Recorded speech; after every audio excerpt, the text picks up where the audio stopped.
আলহামদুলিল্লাহ প্রিয় দর্শক, আমার কাছে ফলাফল প্রস্তুত, নিশ্চয়ই আপনারাও প্রস্তুত শোনার জন্য। তবে যে পাঁচজন এতক্ষণ ধরে তেলাওয়াত করেছে, যাদের আমি ফলাফল ঘোষণা করব, চলুন তাদেরকে আমি মঞ্চে ডেকে নিচ্ছি।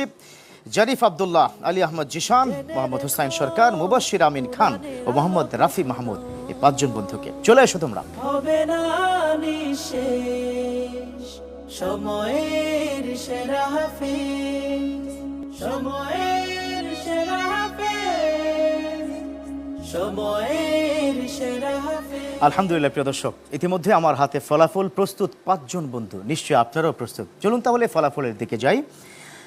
আমাদের এই তৃতীয় রাউন্ড থেকে চূড়ান্ত পর্বে আমাদের সাথে যে বন্ধু প্রথম ভাগ্যবান হিসাবে যাচ্ছে, তার নাম হচ্ছে জারিফ আব্দুল্লাহ। মাশাআল্লাহ, কংগ্রাচুলেশনস তোমাকে। আরো ভালো হতে হবে, ঠিক আছে? সামনে আরো কঠিন চ্যালেঞ্জ। প্রিয় দর্শক, প্রথম ভাগ্যবান বন্ধু আমরা পেয়ে গেলাম। পরবর্তী যে বন্ধু আমাদের সাথে যাচ্ছে, তার নাম কি? আমি রাফি মাহমুদকে সামনে আগাতে বলবো। রাফি মাহমুদ অনেক চেষ্টা করেছিল, কিন্তু আমাদের এই বন্ধুকে এবছরের জন্য বিদায় দিতে পারছি না। তুমিও যাচ্ছ আমাদের সাথে পরবর্তী রাউন্ডে। মাশাআল্লাহ, জাযাকাল্লাহ খায়র। আরো ভালো করতে হবে, ঠিক আছে রাফি মাহমুদ? বিচারক মহোদয় যেভাবে বলেছেন এগিয়ে যাও, ওকে ইনশাআল্লাহ। এবার আমাদের সাথে যে বন্ধু যাচ্ছে স্বপ্নের রাউন্ড, পরবর্তী রাউন্ডে, তার নাম হচ্ছে আলী আহমদ জিশান। কংগ্রাচুলেশনস, মাশাআল্লাহ। আরো ভালো করতে হবে, ঠিক আছে জিশান? তোমার জন্য শুভকামনা। সামনে কিন্তু আরো কঠিন পরীক্ষা আছে। বাকি রইল মোহাম্মদ হুসাইন সরকার, সামনে আসো। মুবাশশির আমিন খান, এগিয়ে আসো। দুঃখ ভারাক্রান্ত হৃদয় আমাকে বলতেই হচ্ছে যে খুব অল্প নাম্বারের জন্য আমাদের একজন বন্ধু ছেড়ে বিদায় নিচ্ছে। হুসাইন সরকার, আমি বারবার বলেছিলাম যে একটু সাবধানে তেলাওয়াত করবে, কিন্তু তুমি যে এত ভালো তেলাওয়াত করছে তা তুমি কল্পনাও করতে পারিনি। চ্যাম্পিয়ন অফ দ্য ডে হয়েছে আমাদের মোহাম্মদ হুসাইন সরকার। মাশাআল্লাহ, সর্বোচ্চ নাম্বার পেয়েছে। আর মুবাশশির আমিন খানকে বিদায় দিতে হচ্ছে। ছোট মানুষ তুমি, আরও তো সুযোগ আছে, তাই না?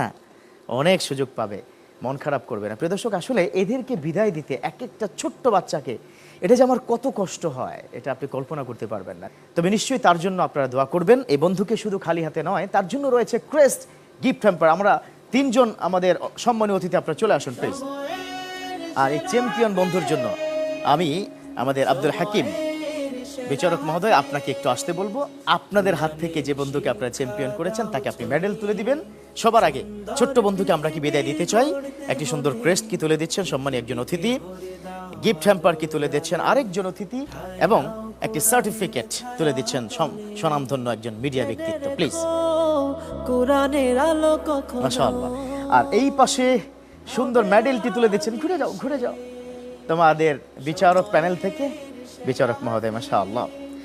হ্যাঁ প্রিয় দর্শক, একদিকে সুখের একটি চিহ্ন মেডেল, অন্যদিকে বিদায়, বন্ধুকে বিদায় দিতে হচ্ছে। তবে এই বিদায় চূড়ান্ত বিদায় নয়, সে আগামী বছর আবারও সময়ের সেরা হাফেজ 2026 ফিরে আসবে ইনশাআল্লাহ। তবে আপনাদেরকে কিন্তু বিদায় দিচ্ছি না, কারণ হচ্ছে আগামীকাল আবারও জমজমাট আয়োজন 15তম রমাদানে।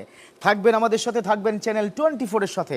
টানা পঞ্চমবারের মতো জাতীয় হিফজুল কোরআন প্রতিযোগিতা, আল আরাফা ইসলামী ব্যাংক পিএলসি প্রেজেন্ট সময়ের সেরা হাফেজ 2025, powered by VSL, Bikrampur steel limited. এই সুন্দর আয়োজনে কো স্পন্সর হিসেবে রয়েছে মোল্লা সুপার সল্ট। এছাড়া এই সুন্দর আয়োজনটির সাথে বিকন ফার্মাসিউটিক্যালস রয়েছে অ্যাওয়ার্ড স্পন্সর হিসাবে।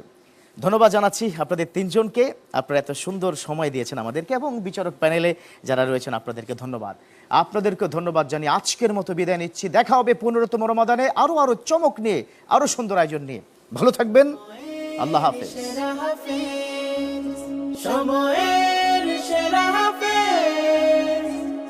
সময়ের সেরা